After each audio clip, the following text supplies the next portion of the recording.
കഴുത്ത് വരെ പെരുമ്പാമ്പ് വിഴുങ്ങി അവന്റെ തലയില് ഹാന ചവിട്ടിന്ന് പറഞ്ഞ പോലെ. നീ നിന്റെ തലയാണ് ഉദ്ദേശിച്ചത്. ചിരിക്ക്, അങ്ങനെ നന്നായിട്ട് ചിരിക്ക്. നിന്റെ ഒടുക്കത്തെ ചിരി കാണുമ്പോ എന്റെ പുന്നാരനിയ ഈ ചേട്ടന് കുളിര് പോരുക. മോനെ ആകാശ, നിന്റെ ഈ ചിരി ഞങ്ങൾക്കൊരു ആവേശമോ. പണിയും പോയി പട്ടിണി എടുക്കുമ്പോ നിന്റെ ഈ ചിരി പുഴുങ്ങി തിന്ന് ഞങ്ങക്ക് വയറ് നിറക്കാല്ലേ. മത എല്ലാരും കൂടി ഒരു മിണ്ടാപ്രാണിയെ കളിയാക്കിയത്. നമ്മളെ പോലെ വകതിരിവുണ്ടായിരുന്നെങ്കിൽ ഇതെങ്ങനെയൊക്കെ ചെയ്യോ? നീ മിണ്ടരുത്. നിന്റെ വകതിരിവാണല്ലോ കട്ടത്. വീട്ടിൽ നിന്ന് സാധനത്തെ ലൊക്കേഷൻ കൊണ്ടൊന്നും പോരാ. ഞാൻ നോക്കിയിരുന്നതാ. ആ നേരത്തെ ഷോട്ടിന് വിളിച്ചതുകൊണ്ടാ. കുട്ടേട്ടനുണ്ടായിരുന്നല്ലോ, നോയിക്കൂടായിരുന്നോ?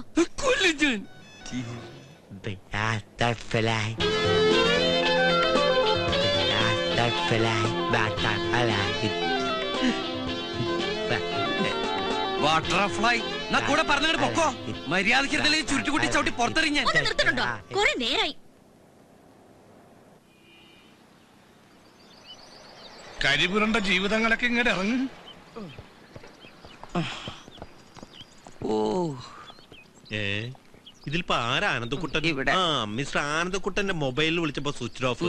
കാണേണ്ട ഇമ്പോർട്ടന്റ് കാര്യമുള്ളതുകൊണ്ട് ഞാൻ നേരിട്ട് ഇങ്ങോട്ട് വന്നു. ഫോണിന്റെ ബാറ്ററി കരിഞ്ഞുപോയി. പിന്നെ അതുപോലത്തെ വേറെ അനിയന്മാരെ ഏതെങ്കിലും രാജ്യത്ത് പ്രസവിച്ചിട്ടുണ്ടോ എന്റെ അമ്മ? മനസ്സിലായില്ല. മനസ്സിലായില്ല? ഞങ്ങൾ ഈ കോലത്തിൽ പുകഞ്ഞിട്ട് സാറൊന്നും മനസ്സിലായില്ല. ഇതൊന്നും മേക്കപ്പ് അല്ല സാറേ, ഒറിജിനലാ. സാറ് കൊണ്ടുവന്ന ഈ പുന്നാരനിയൻ ക്ലൈമാക്സ് പൊട്ടിക്കേണ്ട ബോംബ് ഇന്റർവെല് പൊട്ടിച്ചു. പിന്നെ പേടിപ്പിക്കില്ലടോ. അതോടെ ഞങ്ങളുടെ ലൈഫിന്റെ ക്ലൈമാക്സ് തീർന്നു.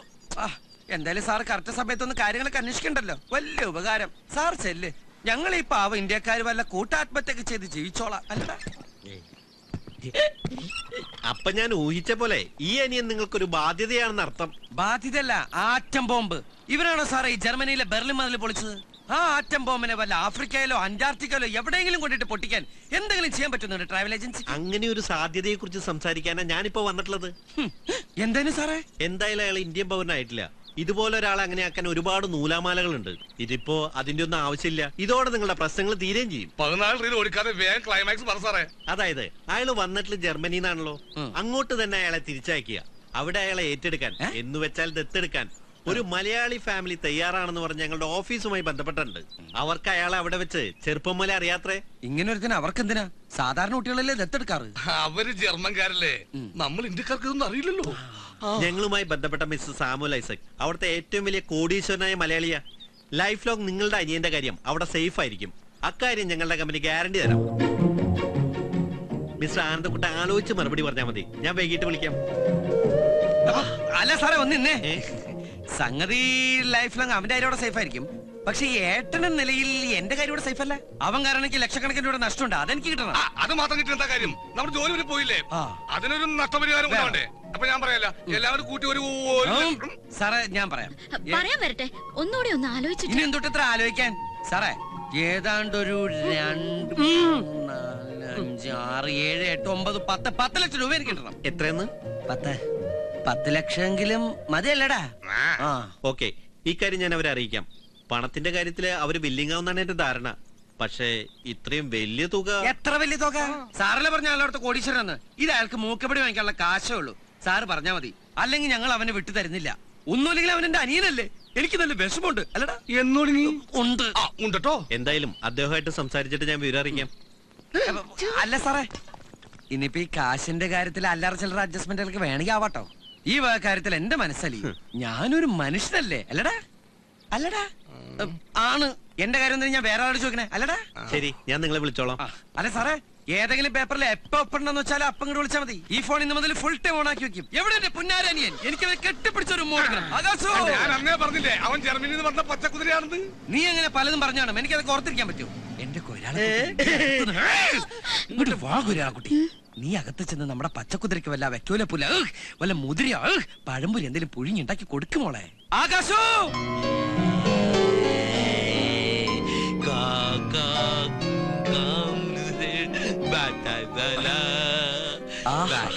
കേട്ടോടാ ഐശ്വര്യത്തിന്റെ സംഗീതം. ഈ ശുദ്ധ സംഗീതം ശ്രമിച്ച് ഈ ജർമ്മൻ സംഗീത സാഗരത്തിൽ തീർത്ത് നമുക്ക് അല്പസമയം വിശ്രമിക്കാം.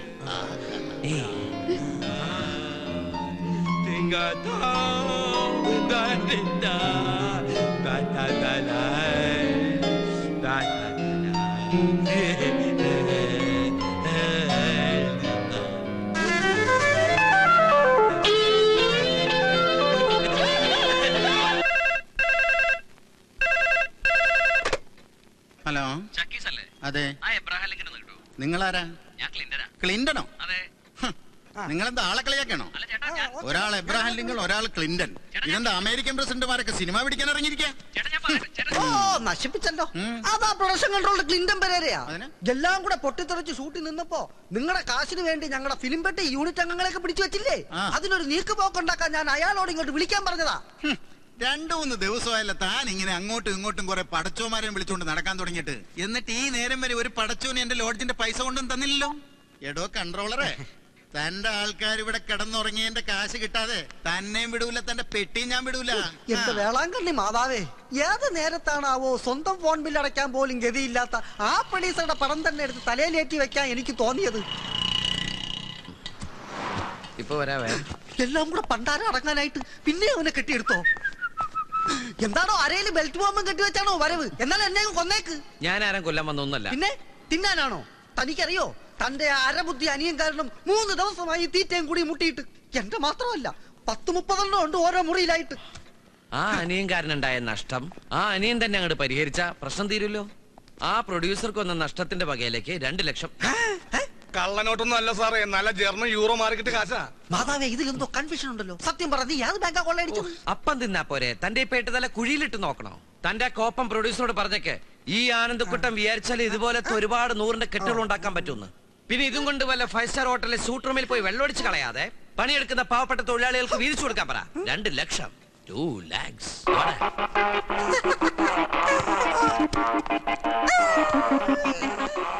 ഇനി ആലോചിച്ചിട്ടെന്താ? പറഞ്ഞ കാശ് കൊടുക്കാൻ അവർ തയ്യാറായ 100% എനിക്ക് ഉറപ്പാ കുട്ടേട്ടൻ ആ സാധുവിനെ പറഞ്ഞു വിടൂന്ന്.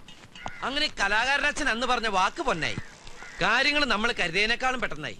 10 ലക്ഷത്തിൽ നിന്ന് 5 ലക്ഷം രൂപ ട്രാവൽ ഏജൻസിന്ന് കൈപ്പറ്റി. ബാക്കിയുള്ള 5 ലക്ഷം അവനെ കൊണ്ടുപോകുമ്പോ നേരിട്ട് തരാന്ന് എഗ്രിമെന്റ് എഴുതി. ആ പ്രൊഡ്യൂസർക്കുള്ള നഷ്ടപരിഹാരം എബ്രഹാം ലിങ്കന്റെ മോത്ത് വലിച്ചെറിഞ്ഞു കൊടുത്ത് വരുന്ന വഴി നമ്മുടെ ടീമിൽപ്പെട്ട എല്ലാ ചലച്ചിത്ര താരങ്ങൾക്കും 5000 രൂപ വെച്ച് വീതിച്ചും കൊടുത്തു. അവര് സന്തോഷിക്കട്ടെ. ആ പിന്നെ നമ്മുടെ പ്രശസ്ത സീരിയൽ നടി സരസുവിന്റെ കയർപിരിമാല ബാങ്കിൽ നിന്ന് ഇതെടുത്ത് ഇവിടെ ഒന്ന് കയറിയപ്പോ എന്റെ കൊരാളെ കുട്ടിയെ എന്താന്നറിയില്ല, ഈ പ്രകൃതിക്കൊക്കെ ഇന്നേ വരെ കണ്ടിട്ടില്ലാത്തൊരു പ്രത്യേക സൗന്ദര്യം എനിക്ക് ഫീൽ ചെയ്യും. ഈ കാർമേഘം വിട്ടുവഞ്ഞ നീലാകാശം എന്ന് നമ്മൾ സാഹിത്യകാരന്മാർ പറയില്ല. അതാ ഇവൻ ഉദ്ദേശിച്ചത്. അതുകൊണ്ട് ആദ്യം ഇതങ്ങോട്ട് പിടിക്കും. പിന്നെ ഇത് ലേറ്റസ്റ്റ് മോഡലിലെ കമ്മലുകളാ. ഈ ഇടപാടിൽ സരസ്വനെ വെട്ടിച്ച് മുങ്ങിയും പൊങ്ങിയൊക്കെ നീ ഒരുപാട് റിസ്ക് എടുത്തല്ലേ, അതിന് എന്റെ വക ഫ്രീ. ആ പാവത്തിന് വിറ്റ് കിട്ടുന്ന കാശ് കൊണ്ടുള്ള ഒരു ഫ്രീ എനിക്ക് വേണ്ട. ദേ കിടക്കുന്ന സെന്റിമെന്റ്സ് വേണ്ടെങ്കിൽ വേണ്ട. 2 ദിവസം കഴിഞ്ഞ് നീ തന്നെ എന്നോട് ചോദിക്കുന്നത് എനിക്ക് അറിഞ്ഞൂടെ? അച്ഛാ ഇത് 20,000 രൂപയുണ്ട്. ഞാനെന്ന് പറഞ്ഞില്ലേ, ഇത് അച്ഛന്റെ ഓപ്പറേഷനുള്ള കാശാ. നിന്റെ എല്ലാ തീരുമാനങ്ങൾക്കും ഞാൻ ശരിയെ പറഞ്ഞു. പക്ഷെ എത്രയായാലും അവൻ നിന്റെ കൂടപ്പുറപ്പല്ലടാ. അതും അങ്ങനെ ഒരു കുട്ടി ആയതുകൊണ്ടാ ഞാൻ ഇങ്ങനെ ഒരു തീരുമാനം എടുത്തത്. ഈ കൂടപ്പുറപ്പും കൂട്ടക്കാരും ഒക്കെ പരസ്പരം അടുത്തറിയുമുണ്ടാവുന്ന ബന്ധങ്ങളാ. അവന്റെ ഒരു ബുദ്ധി വെച്ച് സകല കഷ്ടപ്പാടും പേറി മരണം വരെ കൂടെ കൊണ്ടുവന്നാലും അവന് ഞാനൊരു അന്യനാ. അതല്ലെന്ന് പറയാൻ പറ്റുമോ? അല്ല, എന്നാലും കൊല്ലാനൊന്നല്ല കൊണ്ടുപോകുന്നത്, ഏതോ കൊമ്പത്തുള്ള വീട്ടുകാർക്ക് വളർത്താനല്ലേ. അല്ലാതെ ഇതിനിടയിൽ സ്നേഹത്തിന്റെ പുതിയ നിർവചനം കണ്ടെത്തി അവനെവിടെ പിടിച്ചു നിർത്താൻ. അങ്ങനെ ഒരു സ്നേഹം എന്താന്ന് എനിക്ക് അറിയേയില്ല. ഇന്നേ വരെ എനിക്ക് ആരോട്ട് തന്നിട്ടുമില്ല. നാക്കിന് നീളമുള്ളതുകൊണ്ട് ന്യായീകരണങ്ങളൊക്കെ കൊള്ളാം. ന്യായീകരിക്കുക തന്നെയാ. ഞാൻ ജനിച്ച അംബാനി കുടുംബത്തിലായിരുന്നെങ്കിൽ അവന് പൊട്ടിച്ച് കളിക്കാൻ ആഴ്ചയിലെ പച്ചക്കറി മാർക്കറ്റിനെ സെറ്റ് കൊടുത്തനെ. അതല്ലാത്തോണ്ട് ന്യായീകരിക്കുക തന്നെയാ. പിന്നെ ഇനി ഈ വിഷയത്തിൽ ഞാൻ ഡയലോഗ് പറഞ്ഞ കരഞ്ഞു പോട്ടോ കുട്ടാ പ്ലീസ്. ആ പാക്കറ്റ് ഇത് രാജിക്കുള്ള ചുരിദാറാ. കാശ് ഞാൻ ഇതിനകത്ത് വെക്കുന്നുണ്ട്. ആവശ്യമുണ്ട് എടുക്കാം, അതല്ല ഈ ആവശ്യക്കാർക്ക് വീതിച്ചു കൊടുക്കാം. പഴയ കടക്കാരൊക്കെ ഒന്ന് പിരിച്ചുവിടാൻ എന്റെ. പിന്നെ അത് കഴിഞ്ഞ് നമ്മുടെ ഫുൾ ടീമിന് ഒരു അടിപൊളി പാർട്ടി. ഗേൾസ് ഇല്ലട്ടാ, ഓൺലി ബോയ്സ്. അങ്ങനെ കുടിച്ചു കുടിച്ച അർമാദിക്കണവനെ. ഇന്ന് നിന്റെ ഡേയാ. രാത്രി ഇന്ന് നിന്റെ രാത്രിയാ. ഈ പാവപ്പെട്ട ഇന്ത്യക്കാരൻ ചേട്ടന്റെ ഐശ്വര്യത്തിന്റെ പച്ചക്കുതിരയെ ഞങ്ങളെ കൂടി സന്തോഷത്തോടെ പറഞ്ഞയച്ചില്ലേ നന്ദികളല്ലടാ മോനെ. മോൻ കുടിക്ക്. പിസ്സ ബർഗർ ആരെങ്കിലൊക്കെ പിടിച്ച് കഴിക്കുക. ഈ ജന്മം മുഴുവൻ ഈ നന്ദി ഏട്ടന് മോനോടുണ്ടാവും. ഞങ്ങളുടെ ഹൃദയത്തിന്റെ അഗാധ ഗർത്ത തലങ്ങളിൽ നിനക്കായ ഒരു കുഷിനിട്ട് കസേര ഒഴിച്ചിട്ടുണ്ടാവും. ആരും മറന്നാലും ചന്ദ്രേട്ടന് നിന്നെ മറക്കാൻ പറ്റുമോ? എന്റെ തലയുള്ളത്ര കാലം നിന്നെ മറക്കാൻ പറ്റുമോ? അതെ, ഈ പോക്കൊരു പോക്കാണെന്ന് മാത്രം വിചാരിക്കണ്ട. വല്ലപ്പോഴും ഇങ്ങനെ വന്നിട്ട് പോണം.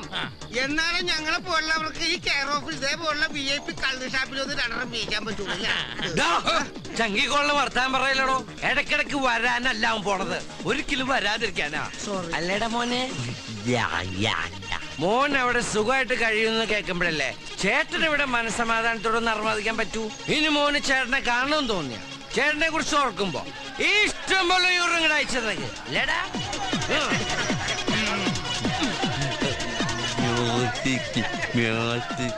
മ്യൂസിക്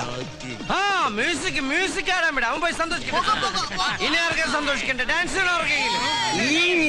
ഓ അതിനെതിരെ അവിടെ പോയി ഡാൻസ് ചെയ്യണം. ഇവിടെ വെറുതെ എണീറ്റിരുന്നാ പോലെ.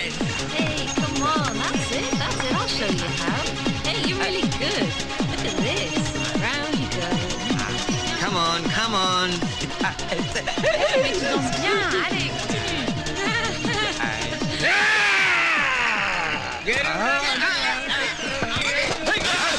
എന്താണോ ഈ കാണിച്ചത്?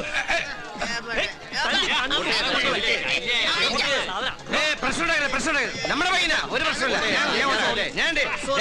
നമുക്ക് അവിടെ ഇവിടെ സൈഡിൽ എവിടെ എക്സ്ക്യൂസ് മീ, ഒരു ഗസ്റ്റ് ഉണ്ട്, കഥക് നർത്തകൻ. ഇപ്പൊ ഈ കഥകിന് കുറ്റിയും കൊളത്തൊന്നുമില്ല. Enjoy enjoy.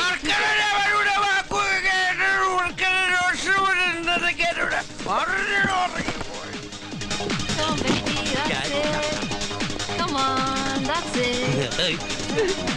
All right, that's enough.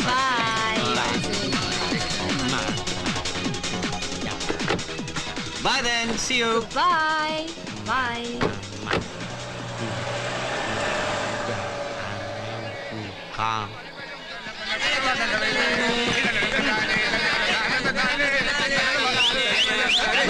നിർത്ത്. അവനെവിടെ പോയി? ആകാശ്, ആകാശ്.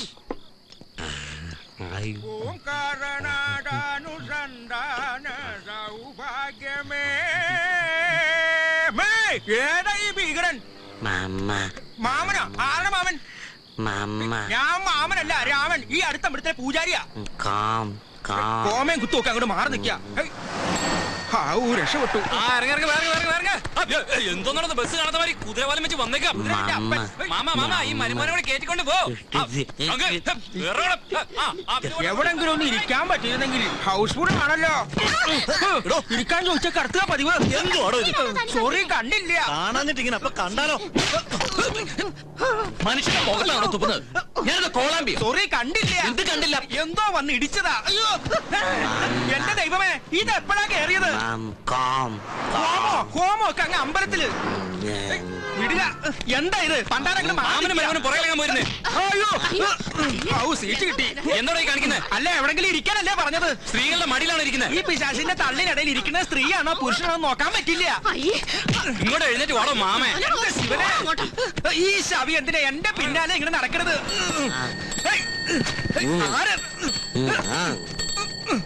താനെന്താ മണിയെ പിടിച്ച് കളിക്കണേ? ഞാനല്ല, ഈ ചെക്കൻ എന്റെ പൂണുലിമെ പിടിച്ച് വലിക്കണം. വല്ലാതെ കൈയെടുക്കാനാ പറഞ്ഞു. ഞാൻ തുപ്പില്ലല്ലോ. അയ്യോ എന്തായി കാണിക്കണത്? തല്ലരുത്. ഞാനൊരു പൂജാരിയാണ്. പൂജയൊക്കെ തന്നെ അമ്പലത്തില് ബസ്സിന്റെ അത് വേണം. ദേഹത്ത് തുടല്ലേ, എനിക്ക് ഇക്കിളിയാവും. ഞങ്ങൾ മാറ്റി തരാം. ഒന്നും നിർത്തണേ. പറ്റില്ല, ഇവിടെ സ്റ്റോപ്പില്ല.